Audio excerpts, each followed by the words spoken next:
Paz do Senhor, bom dia a todos. Muito bom nós podemos estar aqui mais um domingo na presença do Senhor. Queria convidar você a pegar a sua Bíblia. Livro de Gênesis.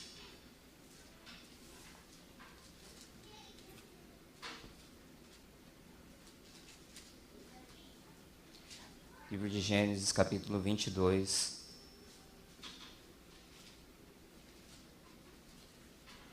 A partir do versículo 1. Gênesis 22, a partir do versículo 1. Todos encontraram? Amém? A palavra do Senhor nos diz: depois dessas coisas, pôs Deus Abraão à prova e lhe disse: Abraão. Este lhe respondeu: Eis-me aqui. Acrescentou Deus: Tomai teu filho, teu único filho, Isaque, a quem amas, e vai-te à terra de Moriá. Oferece-o ali em holocausto sobre um dos montes, que eu te mostrarei. Levantou-se, pois, Abraão de madrugada, e tendo preparado o seu jumento, tomou consigo 2 dos seus servos e a Isaque seu filho. Rachou lenha para o holocausto e foi para o lugar que Deus lhe havia indicado. Ao terceiro dia, erguendo Abraão os olhos, viu o lugar de longe. Então disse aos seus servos: Esperai aqui com o jumento, eu e o rapaz iremos até lá, e, havendo adorado, voltaremos para junto de vós. Tomou Abraão a lenha do holocausto e a colocou sobre Isaque, seu filho. Ele, porém, levava nas mãos o fogo e o cutelo. Assim caminhavam ambos juntos. Quando Isaque disse a Abraão, seu pai: Meu pai. Respondeu Abraão: Eis-me aqui, meu filho. Perguntou-lhe Isaque: Eis o fogo e a lenha, mas aonde está o cordeiro para o holocausto? Respondeu Abraão: Depois Deus proverá para si, meu filho, o cordeiro para o holocausto. E seguiam ambos juntos. Chegaram ao lugar que Deus lhe havia designado. Ali edificou Abraão um altar. Sobre ele dispôs a lenha, amarrou Isaque seu filho e deitou no altar, em cima da lenha. Estendendo a mão, tomou o cutelo para imolar o filho. Mas do céu lhe bradou o anjo do Senhor: Abraão, Abraão. Ele respondeu: Eis-me aqui. Então lhe disse: Não estenda a mão sobre o rapaz, e nada lhe faças, pois agora sei que temes a Deus, porquanto não me negaste o filho, o teu único filho. Tendo Abraão erguido os olhos, viu atrás de si um carneiro, preso pelos chifres entre os arbustos. Tomou Abraão o carneiro e o ofereceu em holocausto, em lugar de seu filho. E pôs Abraão por nome aquele lugar: O Senhor proverá. Daí diz ele até o dia de hoje: O nome do Senhor se proverá.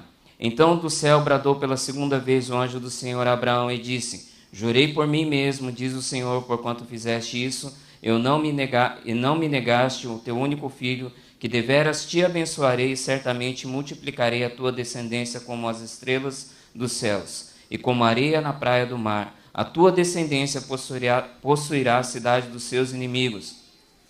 Nela serão benditas todas as nações da terra, porquanto obedeceste a minha voz. Então voltou Abraão aos seus servos e juntos foram para Berseba, onde fixou residência. Vamos orar, amém? Senhor, em nome de Jesus, nós te damos graças, Pai, porque Tu és o Deus que conhece a necessidade de cada um dos nossos corações. Eu sei que o Senhor está aqui no nosso meio e queremos, Senhor, dar total liberdade para que o Teu Espírito Santo haja nos nossos corações. Meu Deus, em nome de Jesus, nós precisamos muito sermos tratados segundo a Tua vontade, segundo a Tua palavra, e que possamos, Senhor, estar sempre prontos para dizer: Eis-me aqui, eis-nos aqui, Senhor. Cumpra a Tua vontade na nossa vida nessa manhã, em nome de Jesus. Amém. Quantos já leram essa passagem? Amém. É uma história muito conhecida, uma história que mexe com os nossos corações, não é? A primeira vez que eu li a respeito de Abraão e a respeito de Isaque, em especial essa passagem, isso marcou muito o meu coração. Porque todos nós sabemos que cada um de nós temos alguma coisa que nós gostamos e, dependendo daquilo, é muito especial para nós, para a nossa vida. É algo que, se tocarem naquilo para a gente fica muito nervoso, muito bravo, né, com aquilo, né? Às vezes pode ser o seu marido, a sua esposa, os seus filhos, um objeto, ou até mesmo a sua própria máquina que você trabalha, né? Às vezes, de repente, aquilo é tão precioso para você que, se mexerem naquilo, você se estressa, nós nos estressamos de uma tal forma que isso nos irrita e que nos leva muitas vezes a mudar o nosso comportamento, a nossa forma de pensar. Porque tudo aquilo que é especial na nossa vida é porque ela é importante para nós. E se existe uma importância, nós queremos valorizar isso e queremos zelar isso que é importante na nossa vida. Eu não sei o que é importante para você. Eu não sei o que se torna especial na sua vida. Dentre muitas coisas que você pode viver, o seu convívio, né? Aquilo que você tem na sua vida, algo na sua vida deve existir. Eu acho que ninguém aqui deve falar, pastor, mas eu não tenho algo que seja especial na minha vida. Todos nós temos. Por mais simples que seja, nós temos algo que é especial para nós. E para Abraão, Isaque, o filho da promessa, era algo especial para ele. Era uma promessa que Deus havia feito de que em Isaque nasceriam, né, gerações. A terra se encheria e muitos viriam à presença do Senhor, através do filho da promessa. Vamos entender que que Abraão e Sara, eles não podiam ter filhos. Imagina, né? Todo casal, que eu acredito que se preza, quer o quê? Ter filhos, não é mesmo? A pessoa, ela, né, casa com a intenção de constituir família e ter os seus filhos. E para Abraão, ter um filho era a coisa mais importante na vida dele. Era o que ele mais desejava, era o que ele mais almejava, era o que ele mais esperava, um milagre na vida dele, de ser pai.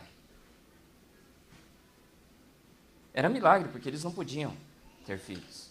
Já estavam, a palavra de Deus diz que eles já eram avançados em dias. Sara já tinha perdido, né, o costume das mulheres. Então era uma coisa que, digamos, impossível a qualquer ser humano ser pai ou ser mãe, né, diante dessas situações.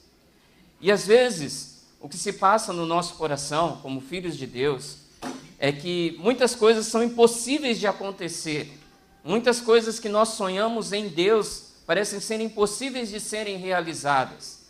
Algo que muitas vezes o nosso coração deseja, que o nosso coração ele espera, que nós esperamos que Deus faça por nós.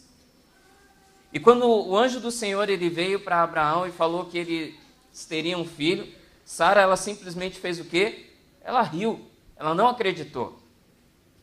Sabe que quando uma pessoa ela chega para você e fala assim, ou mesmo nós falamos para alguma pessoa, olha, Deus ele pode mudar a situação da sua vida. E aquela pessoa né, dá uma risadinha meio de ladinho, até parece. É engraçado que para nós, cristãos, muitas vezes a gente dá essa risadinha. Será que Deus vai fazer mesmo? Mas é engraçado a forma em que Deus ele trabalha no coração de Abraão e no coração de Sara. Abraão ele errou porque ele não soube esperar. Ele teve um filho com a sua concubina, Ismael. E a promessa não era para um filho de uma outra pessoa, mas o filho entre Abraão e Sara, para que se gerasse as nações, para que a terra fosse conhecida pelo nome do Senhor, pelo milagre que Deus faria. E assim Deus ele concedeu a graça de que Sara engravidasse e tivesse seu filho Isaque. E toda a história leva até o ponto em que o menino ele já está um pouco mais crescido, maior, e que Deus ele faz esse desafio para Abraão de entregar o único filho para o Senhor. Agora eu fico pensando, era uma situação fácil para Abraão? Era fácil entender aqui, era fácil engolir aquele negócio? Deus chega para você, hoje para cada um de nós, né? Eu tenho 2 filhas, mas vai que Deus pede as 2 de uma vez. Seria fácil engolir isso? Não é fácil, gente. Imagine você, no momento, você sendo Abraão, você sendo Sara, e de repente Deus ele chega para você e fala, olha, me dá o teu filho porque eu quero ele como holocausto. Era o único. E o interessante é que de repente na cabeça de Abraão passava assim, mas como eu entregar o meu filho, matar o meu próprio filho, como que a promessa ela vai ser alcançada, sendo que eu não terei mais descendência? De repente isso se passou, não está escrito na palavra, mas de repente se passou isso na cabeça de Abraão. Não era uma situação fácil, era algo que precisaria ser pensado, era algo que ele precisaria entender no seu coração que era um propósito de Deus. E que muitas vezes nós, diante de uma circunstância em que Deus ele vem para nós, ele traz uma promessa, ele traz alguma coisa para que nós venhamos a fazer, nós nunca entendemos que tenha um propósito de Deus. Nós pensamos com a nossa lógica humana, com o nosso raciocínio, nós pensamos com o nosso próprio intelecto, com aquilo que eu quero. Não, mas é importante para mim, Deus. Como que eu vou fazer isso para o Senhor se isso é importante para mim? Mas o Senhor me deu. Agora o Senhor quer de volta? Essas são as especulações que muitas vezes nós fazemos para Deus. Então por que o Senhor me deu? Já que o Senhor iria pedir de volta. Então era melhor nem ter dado. Muitas vezes a gente age dessa forma. Mas Deus ele quer fazer o quê? Nos provar até quando nós vamos confiar em Deus, que Ele é o Senhor que provê todas as coisas. É interessante que quando nós lemos, Abraão, então ele decide ir.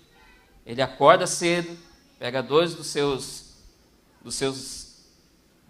ajudantes, pega o seu filho, pega tudo o que precisava para fazer o holocausto e ele vai a caminho. Em dado momento ele enxerga ali o lugar onde que Deus havia mostrado para ele, onde seria feito o holocausto. E ele fala para os seus 2 servos, fiquem aqui, porque eu e o menino nós iremos, vamos adorar a Deus e nós...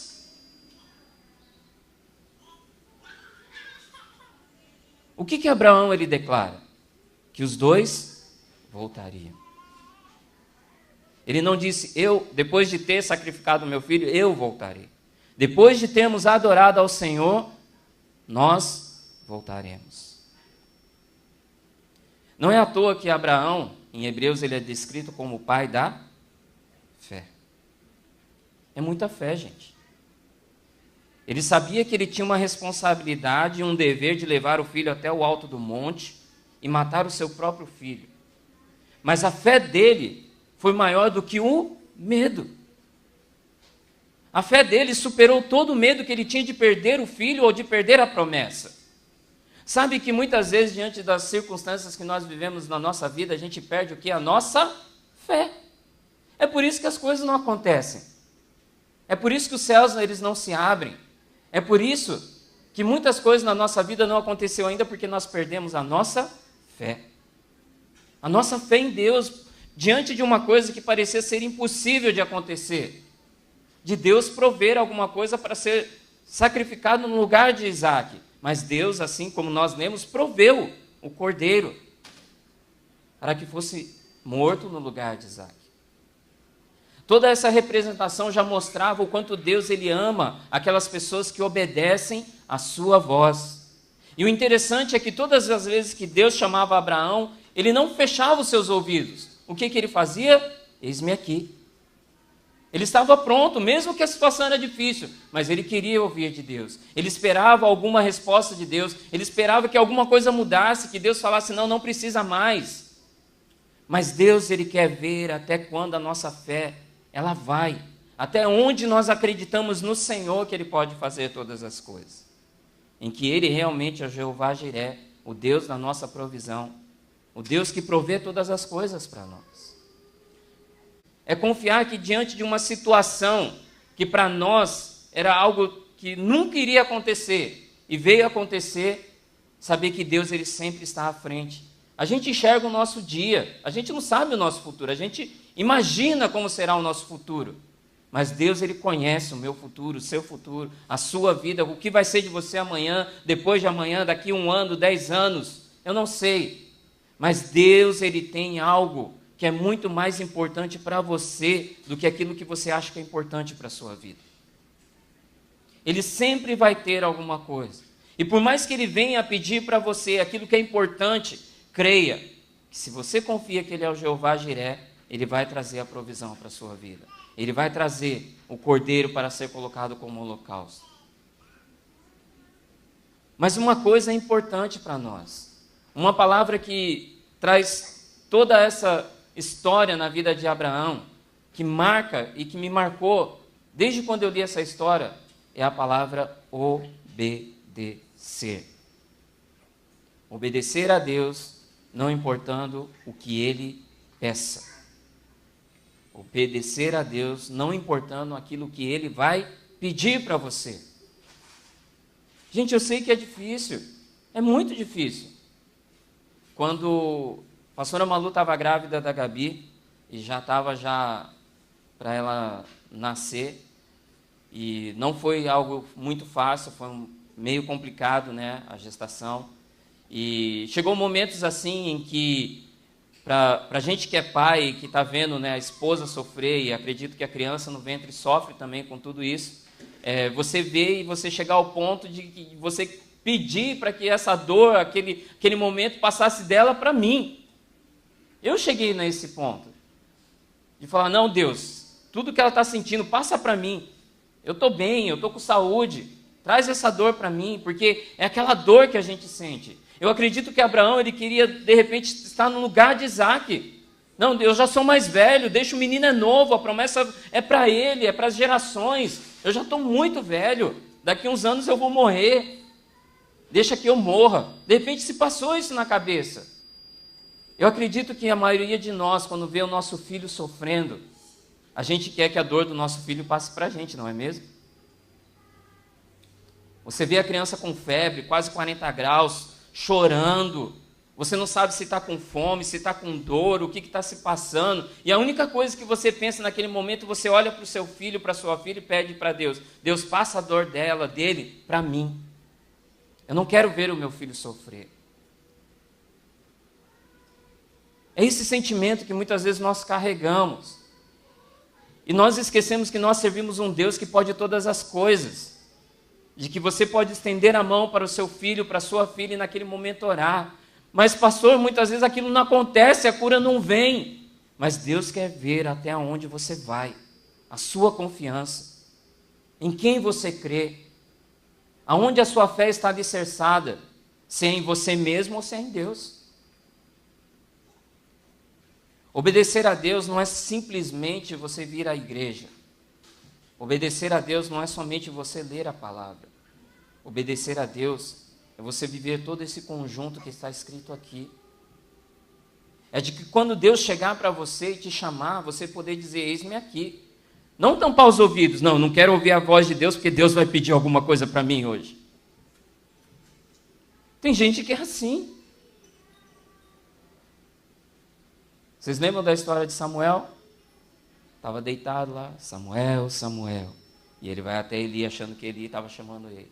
Samuel, Samuel. E quantas vezes Deus está chamando você?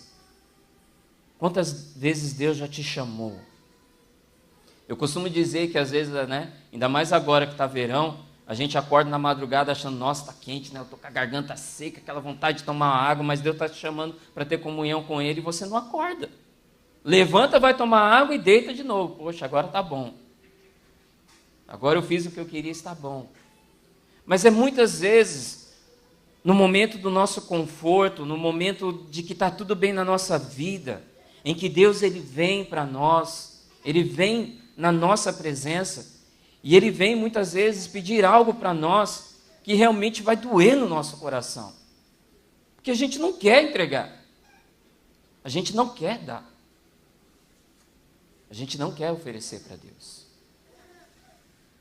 Olha aí dentro do seu coração agora.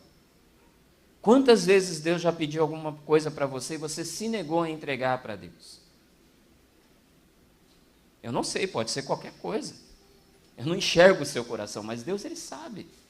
De repente Deus pediu alguma coisa que era muito importante para você, mas você resolve virar as costas para Deus. Dizer, não Deus, isso é muito importante para mim hoje. Não dá. São essas questões que muitas vezes a mão de Deus ela não toca na nossa vida. Porque nós estamos, a partir do momento que você vira as costas para Deus, você está desobedecendo a um chamado de Deus. É interessante, você que é pai, você que é mãe, né? Eu convivo isso todo dia em casa. De repente a Gabi está lá na sala, eu estou no quarto dela, eu estou na sala, e eu grito, Gabi, vem aqui. Não vem. Chama a segunda vez, Gabi, vem aqui. E não vem. Chama a terceira vez, não vem. Aí ela espera um pouquinho e ela resolve aparecer. E aí o que eu falo para ela? Perdeu, era para vir na primeira. Não, pai, mas fala agora. Não fala, mas eu vim, é que eu estava assistindo, eu estava brincando, eu estava... Entendeu? Às vezes, o que a gente está fazendo é mais importante que obedecer ao chamado do Senhor. Às vezes, aquilo que você está fazendo naquele momento, em que nós podemos parar para ouvir a voz de Deus, nós preferimos continuar do que dar ouvidos à voz de Deus. E é aí que nós perdemos o que Deus tinha para a nossa vida. E aí a gente continua caminhando em Deus e reclamando, mas Deus, é aquela promessa que não aconteceu na minha vida, e Deus, aquilo que não aconteceu, o Senhor já prometeu, tem 10, 20, 30, 50 anos, 2 meses, 2 dias, 5 dias, uma semana, e não acontece. Mas a gente só pensa assim, não pensa nas circunstâncias em que nós desobedecemos a um chamado de Deus, que é o nosso Pai. Poderia ser diferente, não é? Agora é interessante em que, por exemplo, datas especiais, né? Por exemplo, no dia do aniversário da Gabi, né, que foi dia 5, se eu chamasse ela, automaticamente ela viria correndo. Por quê? É o dia de aniversário, ela ia imaginar o quê? Meu pai tem um presente para mim. Não é diferente com a gente. Quando nós sabemos que Deus ele tem algo para nós, a gente vai correndo para Deus. É a única forma. Mas quando Deus ele vem, em que, no momento em que a gente nem imagina, nem espera, você pensa, não, Deus ele vai vir com uma palavra, ele vai me dar uma chulapada na minha orelha, ele vai mandar eu buscar santidade, ele vai mandar eu jejuar, ele vai mandar eu fazer isso, ele vai mandar eu levar alguma coisa na casa do irmão, na casa da irmã, ele vai mandar eu fazer uma visita. Não, eu não quero ouvir isso. Estamos desobedecendo a voz de Deus. E não há como, gente. Quando nós somos filhos desobedientes, não tem como Deus agir, não tem como Deus prover na nossa vida. Se Abraão tivesse virado as costas para Deus e tivesse falado, não, Deus, eu não vou entregar o meu filho. E depois de algum tempo ele resolvesse, não, acho que pensando bem, já que eu sirvo a Deus, acho que eu vou fazer. Mas não é assim que Deus age. Não é da forma que nós pensamos que as coisas vão acontecer, mas é a forma que Deus ele quer que seja, porque Ele é soberano, Ele é Deus. E se você tem a Ele como Deus na sua vida, você tem que obedecer na primeira quando Deus te chama.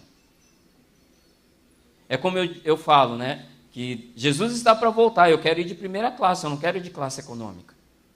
Eu quero ir na primeira, quando Ele vir eu quero ir junto. Eu não quero ficar esperando a classe econômica que vai todo mundo... Depois de ter sofrido, todo mundo apertadinho. Quem aqui já viajou de primeira classe ou classe executiva aqui? É totalmente diferente de... Não tem nem comparação, né? Quando a gente foi para o Brasil, dá até um aperto no coração, né? Porque quando a gente entrou no avião da Emirates, aí você entra, eles fazem, acho que fizeram isso de propósito, né? Você passa, exatamente você passa na primeira classe. Acho que é primeira classe ou executivo, não sei. E você vê aqueles bancão gigantes, né? Você pensa, nossa, eu vou sentar num negócio desse. E a aeromoça, vai para o fundo. E a gente indo para o fundo. Aí, é até assim, dá realmente assim, um sentimento, porque eu tinha uma menininha, acho que na época, né, acho que era da mesma idade da Gabi, uma menininha numa baita de uma cadeirona sentada lá, eu falei, para que isso? Dá para ir no colo, né? E você olha aquele negócio, quando chega na sua realidade, você vê aquele povão, tudo lá, tudo sentado, grudadinho, né? Unidos venceremos, né? E vê todo mundo junto ali, na classe econômica, você pensa, poxa, né? É mais ou menos isso, gente. Para que sofrer, se nós temos um Deus que pode todas as coisas? Para que levar uma vidinha meia boca de cristão, se nós podemos viver a essência que Deus tem para a nossa vida? As promessas que Ele tem para mim e para você. A promessa de Deus para o nosso ministério é promessa de crescimento. E se a gente não crê, as coisas não vão acontecer. Eu creio nisso. E quero levar você a acreditar que Deus ele vai fazer isso na nossa vida. De repente, nós não temos tanta estrutura para colocarmos tantas crianças lá no fundo. De repente, quantas famílias virão para a nossa igreja com filhos? Aí a gente ia ter que trocar de lugar, né? A gente ia ter que sentar lá no quadradinho lá no fundo lá, e as crianças terem aulinha aqui. Mas de repente é isso que Deus quer fazer. Quantas famílias precisam de Deus nesse Japão? Quantas pessoas, quantos lares estão destruídos, quantas pessoas se separaram, quantos filhos estão sofrendo. E de repente Deus vai nos levar a um ambiente, a um lugar, onde nós vamos ter toda uma estrutura para dar suporte para essas pessoas. Essa tem sido a minha oração. É isso que eu tenho pedido para Deus, porque eu estou com fé no coração. Se for pensar em valores, a gente desespera. Porque o valor que a gente paga aqui, eu posso dizer para você que se procurar vai ser quase que impossível.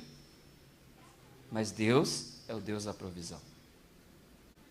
As notícias que muitas vezes a gente recebe parece que foi um baque na nossa vida, porque você não espera aquele momento.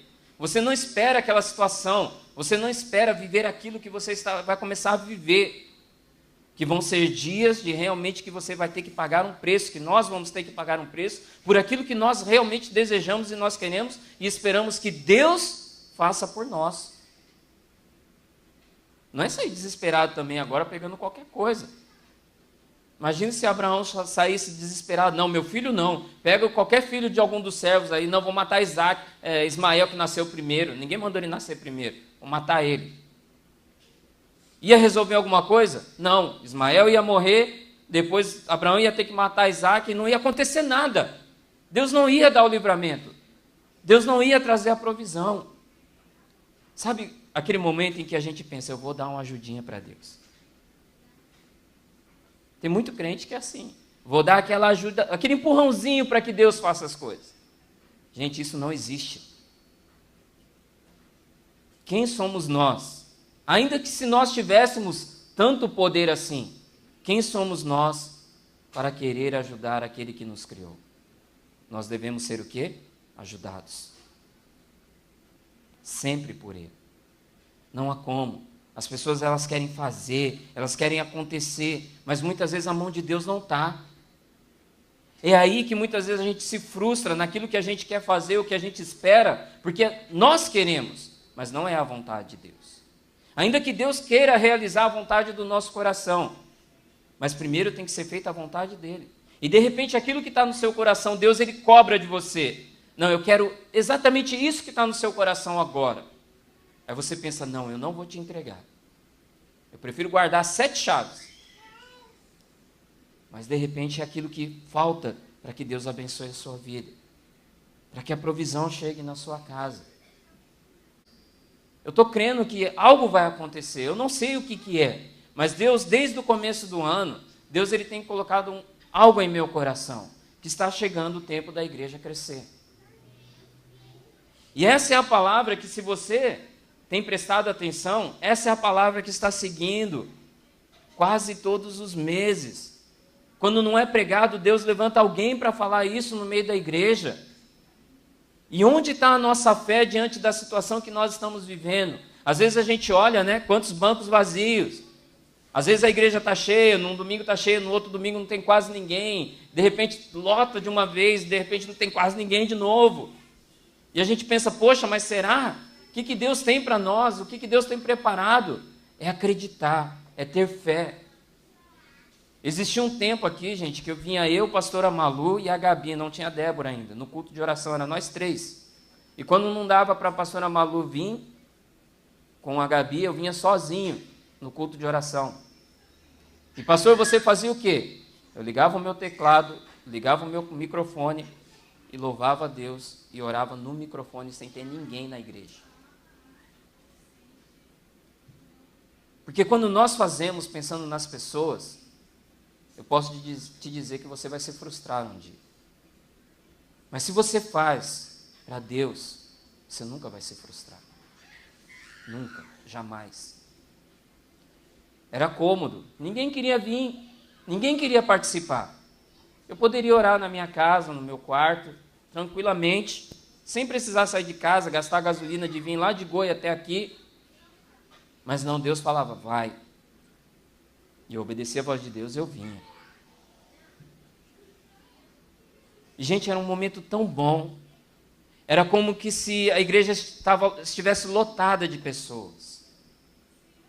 Eu adorava com a mesma intensidade de que quando nós estamos reunidos como igreja. E Deus vinha, Deus falava, Deus agia no meu coração. E aí a gente começou a ver o quanto é maravilhoso podermos obedecer a Deus quando Deus Ele manda. As circunstâncias pareciam ser todas favoráveis para que você ficasse em casa, mas não. Sacrifício, fé, obediência. Isso move a mão de Deus. Não é seu dízimo, não é sua oferta, não é você vir somente à igreja, como muitos crentes vêm só bater cartão de igreja. Não é isso. É você mover o coração, a mão de Deus, quando você obedece, quando você tem fé, quando você acredita em Deus e as coisas começam a acontecer. E eu creio que quando o nosso coração ele é movido em fé, nós não pensamos nas circunstâncias. O nosso coração ele se move a obedecer ao chamado de Deus. Abraão foi assim, porque se ele não acreditasse na promessa, se ele não acreditasse em Deus, se ele não tivesse fé o suficiente a ponto de acreditar que Deus daria o livramento para o seu filho, ele não teria acordado de madrugada, ele não teria chamado seus 2 servos, ele não teria pegado a lenha, o fogo, o cutelo, ele não teria ido até o monte. E principalmente ele não teria dito que nós vamos adorar, eu e o menino, e nós voltaremos. Se ele não tivesse tanta fé assim em seu coração, ele não falaria isso. Agora eu te pergunto, até onde você foi em Deus? Entenda que Deus, o conhecimento de Deus é infinito. O poder de Deus também é infinito. A sabedoria de Deus ela é infinita. Nós nunca vamos conseguir chegar a ser semelhantes a Deus aqui na terra. O seu conhecimento, o que nós sabemos é muito pouco. Deus ele é muito maior daquilo que nós imaginamos ou pensamos. Entenda que Deus ele colocou uma fé no nosso coração, só que essa fé ela precisa ser trabalhada. Todos nós temos fé. Se você falar para mim que você não tem fé, eu posso te dizer que você está enganado, porque existe fé no seu coração. Ainda que seja muito pequena, mas existe. Não é aquela coisa assim, será que vai acontecer? Não é isso. Fé não é dessa forma. Fé é realmente crer. A definição de fé, ela fala muito bem sobre isso. É esperar naquilo que nós não vemos ainda. É interessante isso. Nós temos que olhar, os nossos olhos muitas vezes, aqui está o nosso problema. E a gente fica assim, olhando para o nosso problema. Mas quando você vê o seu problema e você olha por cima do seu problema, você está tendo fé. Mas quando você só fica olhando para ele, você dorme com o seu problema, você acorda com o seu problema, você sonha com o seu problema, você toma café da manhã com o seu problema, você almoça, você janta, você trabalha com o seu problema. Então quer dizer que você está vivendo o seu problema. E a sua fé está muito longe de ser vivida. Todos nós temos fé, mas você precisa olhar acima do seu problema. Foi assim que Abraão olhou, acima do problema, acima do pedido de Deus, acima das circunstâncias, porque existia uma promessa na vida dele. E assim como existe uma promessa no seu coração, existe uma promessa no nosso coração, existe uma promessa para o nosso ministério, existe uma promessa para a nação japonesa. Existe uma promessa e nós temos que olhar acima de tudo isso. Por mais que Deus ele venha pedir alguma coisa que seja impossível de você abrir mão daquilo. Eu não sei o que é, mas eu sei que Deus ele já está cobrando isso de você há muito tempo. E você sempre olha para a dificuldade, sempre olha para o não. Não vou fazer, é muito difícil, é impossível, não dá. Nem que se Deus vir em pessoa aqui e falar que dá, não vou acreditar. Fé é muito mais daquilo que a gente tem vivido nesses dias, gente. Eu fico pensando, e às vezes eu falo assim para Deus, a gente poderia começar a viver o tempo assim de Daniel, né? O tempo de Sadraque, Mesaque e Abednego, o tempo dos profetas, o tempo dos juízes. Eu acho que a gente pensar assim que a salvação em Cristo Jesus, ela ficou muito cômoda no nosso coração. Ficou algo muito assim, bonito, algo muito tranquilo para nós, em que nós não queremos mais pagar o preço. Eu costumo dizer que se a perseguição começasse a partir de agora aqui no Japão, e a gente sabe que aqui a pena de morte é por enforcamento. Então eles começam a pegar todos nós cristãos e levam a gente lá em fileira, colocam uma cordinha no nosso pescoço, e tá lá as pessoas para apertar o botão, e perguntam para você, você vai negar a Cristo ou você vai continuar a viver o amor de Deus no seu coração? Aí fica o ponto de interrogação para você pensar. Porque eu sei como anda a minha vida, eu não sei como está a sua vida. Eu sei como está a minha fé, eu não sei como está a sua fé. Eu não sei o quanto você acredita em Deus, eu sei o quanto eu acredito em Deus. E se mesmo que a morte venha através do enforcamento, eu sei que aquilo vai ser momentâneo. Que depois daquilo, eu vou estar com Deus.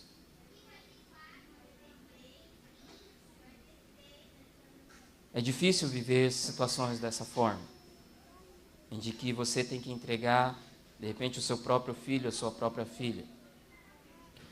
É difícil muitas vezes você abrir mão de alguma coisa que você gosta muito. Mas pastor, eu só tenho esse dia, eu só tenho isso, eu só tenho aquilo. Mas se Deus ele já pediu isso para você. Então nós não devemos culpar a Deus porque as coisas não estão acontecendo na nossa vida. Porque estamos desobedecendo a Deus. É a mesma coisa, nós não podemos culpar o nosso pai porque no dia do nosso aniversário a gente não recebeu um presente. Porque se 364 dias do ano eu fui desobediente e no dia do meu aniversário eu resolvo ser obediente para ganhar presente, você acha que eu vou conseguir conquistar o coração do meu pai? Nunca! Eu não sei se Deus age dessa forma, tá, gente? E não estou querendo julgar ninguém aqui porque eu estou na mesma condição que vocês. Sou ser humano, falho, pecador, sujeito ao erro também. Eu não sou santo. Eu não estou querendo dizer que eu sou melhor que você porque eu sou pastor, porque eu sempre falo isso. Eu estou na mesma condição de você, porque se eu errar e eu pecar, eu vou para o inferno do mesmo jeito. A realidade é que até que ponto nós obedecemos a Deus e confiamos em Deus. Porque quando nós obedecemos é porque nós confiamos. Se eu desobedeço é porque eu não confio. Confiar em Deus é obedecer, em todos os sentidos. Pode me lançar na fornalha, que eu não vou negar. Ainda que eu morra, que nós venhamos a morrer na fornalha. Essas foram as palavras de Sadraque, Mesaque e Abednego. A gente imagina, a maioria das mulheres que cozinham aqui se queima direto no fogão, não é verdade? Encosta numa panela, né? Vai pegar alguma coisa lá, esquece, pá, queima. Só de encostar. Sadraque, Mesaque e Abednego, eles foram jogados numa fornalha e ela foi aquecida 7 vezes mais. É a mesma coisa que a gente for fazer um churrasco e você pegar e mandar brasa ali 7 vezes mais do que o normal. Você vai colocar uma picanha, sei lá, uma carne ali, vai torrar o negócio. Vai acabar. Em questão de segundos. Era isso que o rei esperava acontecer com Sadraque, Mesaque e Abednego. Mas uma coisa eles tinham, a certeza do Deus que eles serviam. E uma coisa eles tinham no coração, que Deus era o Deus da provisão. Se Deus querer nos livrar, Ele vai nos livrar, mas se Ele não quiser livrar, seja feita a vontade de Deus. O nosso coração ele não age assim mais. Muitas pessoas que são cristãs, elas não agem assim. Ao ponto de falar que se Deus fizer, amém. Mas se não tiver o livramento, amém também. A gente pensa muitas vezes com o nosso raciocínio não deixa Deus agir. Deus, a mão de Deus ela só é movida a partir do momento que nós obedecemos entregamos por completo a nossa vida nas mãos de Deus. E foi isso que eles fizeram, eles se entregaram. Foi isso que Abraão fez. Ele restaurou, ele montou o altar, colocou o filho deitado ali e levantou para matar. Ali estava concretizado a obediência. Até o momento em que ele foi para matar o seu próprio filho. E o anjo do Senhor veio e disse, não precisa fazer. Às vezes falta só o entregar. E quando você entregar, Deus vai falar assim para você, pode pegar de volta. É seu, pertence a você, eu te dei. É isso que falta para a gente. Entregue aquilo que falta, dá nas mãos de Deus, para que Ele possa fazer em seu favor. Eu não sei o que você espera, eu não sei o que você deseja, eu não sei o que Deus está pedindo para você, mas uma coisa eu tenho certeza, se Ele está pedindo, entregue nas mãos dEle, para que Ele faça. Não tente mais fazer com as suas próprias mãos, não tente mais querer ajudar a Deus nas coisas que Deus quer fazer por você. Porque a partir do momento que a gente quer ajudar a Deus, a gente vai dar totalmente a abertura para que o diabo haja na nossa vida. Porque não há como ajudar a Ele. E sim obedecer e fazer aquilo que Deus ele tem pedido para nós.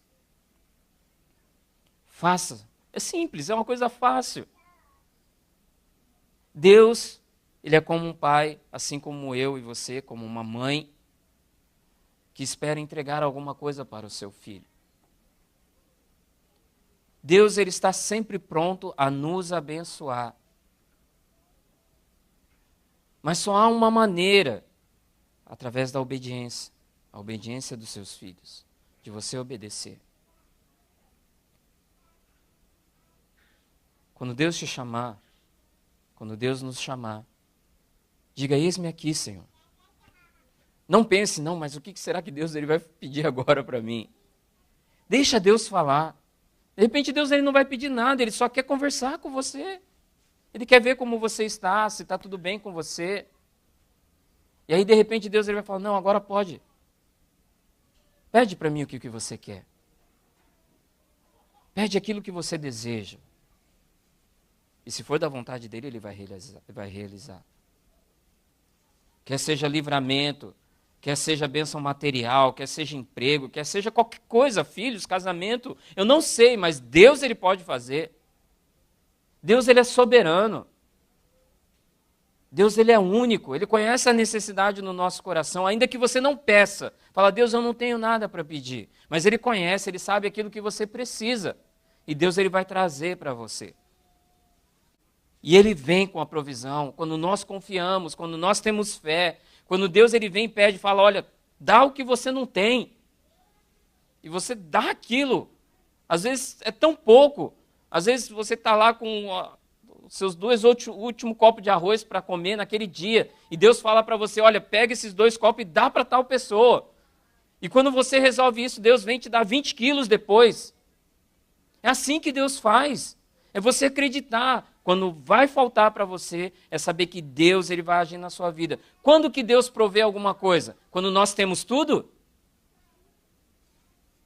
Não. Quando a gente precisa. É aí que Deus provê. É quando Ele pede alguma coisa que vai acabar com você, quando vai muitas vezes determinar o fim da sua vida, e Ele vem e pede para você. É a última comida, é o último suco da geladeira, é a sua melhor roupa que você tem. E Deus fala, leva para fulano que ele está sem roupa. Você passa em algum lugar, compra alguma coisa para comer, e Deus fala, não é para você comer, é para dar para fulano de tal, mas Deus, eu estava com fome, mas dá. E Deus ele vai te dar em dobro. Quando nós obedecemos a Deus, as mãos de Deus se movem para abençoar a nossa vida. Não queira o favor de Deus sendo filho desobediente. Nenhum pai, ele faz isso quando o filho é desobediente. Nenhum pai. Se seu filho tem sido desobediente, você tem dado as coisas para os seus filhos, vocês estão criando filhos mimados.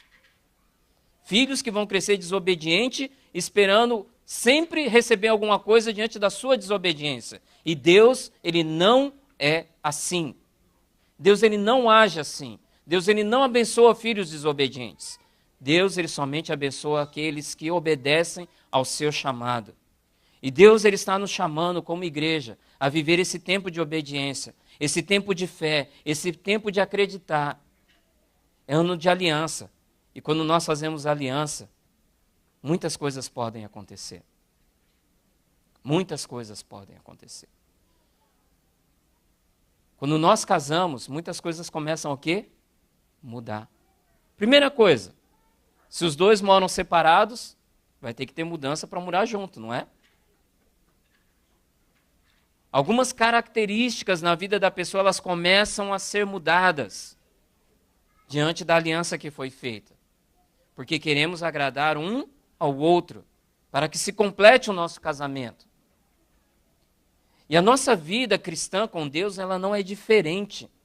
Ela necessita de uma mudança quando você fez a aliança com Cristo Jesus, que a partir daquele momento que você aceitou a Jesus, você disse sim para o Senhor, e quando nós falamos sim para o Senhor, você está dizendo, eu vou te obedecer. Eu vou te obedecer até o fim da minha vida. E quando você começa a desobedecer aquilo, as consequências vêm. Temos que ser filhos obedientes.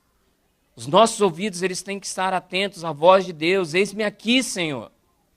E quando Deus vir falar ao nosso coração, aos nossos ouvidos, ainda que pareça uma faca entrando dentro do seu ouvido, é melhor obedecer. A palavra diz, é melhor obedecer do que sacrificar. Não sacrifique a sua vida, obedeça a Deus. Obedeça a tudo que Deus tem pedido para você. Se você tem convicção daquilo que está sendo pedido, vem de Deus, obedeça a Deus. Faça, porque você vai ver a mão de Deus agindo na sua vida. Amém? O desfecho da história de Abraão foi maravilhoso, em que eles descem do monte, Abraão e Isaque, para viver a promessa de Deus. E isso não terminou no Antigo Testamento. Essa história ela vem para o Novo Testamento e se estende até os nossos dias de hoje. Eu não tenho costume de ler livro, mas eu li um livro porque eu achei muito interessante, é algo que eu buscava na minha nova conversão, quando eu me converti, quando eu era novo convertido, que é um livro chamado Heróis da Fé. Quem já leu esse livro? Heróis da Fé. Se você não leu, procure esse livro, é muito bom. Se você não tem fé, lê esse livro, que vai alimentar a sua fé e você vai começar a caminhar em fé no Senhor. Leia, eu incentivo você a ler esse livro, que vai ser muito bom. Vai contar a história de muitos homens que tiveram fé no Senhor. É maravilhoso você caminhar assim. Uma vez o Márcio ele colocou um post, acho que foi no Facebook, ele falou assim, ter fé é você subir os degraus sem que você veja a escada. Isso é ter fé. É você olhar para um buraco e você saber que você vai poder passar por cima dele. Pedro, ele teve fé quando Jesus ele falou, vinde até mim, Pedro. E Pedro ele começou a andar por cima das águas. Mas num dado momento, no meio do caminho, ele vacilou, ele teve medo. O mar não estava calmo, tinha as ondas, estava escuro. O medo vem, e aí ele começa a afundar porque a fé diminuiu. E mesmo quando a nossa fé ela vem diminuindo, Deus ele vem, assim como Jesus fez, ele nos levanta. Mas é necessário você acreditar que Ele pode te levantar. A palavra ela te levanta. Deus ele te chama para você viver as promessas que Ele tem para a sua vida. Eu creio que você tem muitas promessas, assim como eu tenho. Você precisa construir um altar, assim como Abraão fez. E você precisa colocar em cima desse altar aquilo que tem sido mais precioso para você na sua vida. Ou aquilo que Deus está pedindo para você, coloque. Experimente entregar para Deus. E Deus ele vai fazer. Deus ele vai agir. Eu não sei o que é. Eu sei de uma coisa. Assim como Deus tem falado comigo toda essa semana. Que Ele já tem pedido para você. Assim como Ele tem pedido para mim. Ele tem pedido algo para você. E é necessário que você entregue isso para Deus para que Ele faça. Amém? Fé. Obediência é o que move o coração de Deus. Abraão só teve o livramento porque ele teve fé e ele acreditou no Senhor. E Deus assim deu o cordeiro para ser morto no lugar de Isaac. Amém? Gostaria de orar pela sua vida. Quero convidar você a ficar em pé.